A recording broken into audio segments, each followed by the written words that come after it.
Ang schedule para sa driver's license renewal, inilabas na ng LTO. Binigyan lang ng tigi-isang buwan ang mga magre-renew. Depende kung kailan dapat napaso ang lisensya. Tiniyak naman ng LTO ang pag-release ng mga plaka ng mga bagong sasakyan sa loob ng 10 araw.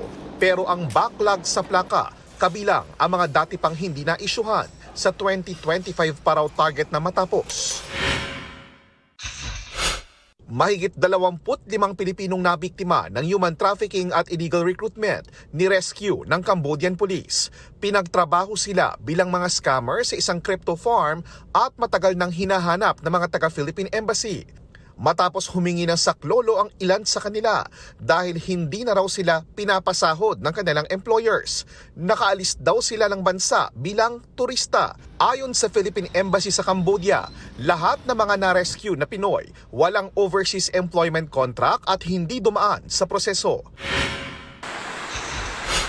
Barangay sa Maragusan, Davao de Oro, inulan ng yelo. Nangyari ito sa gitna ng malakas na ulan kahapon. Ayon sa Pag-asa, hailstorm at thunderstorm ang naranasan sa lugar.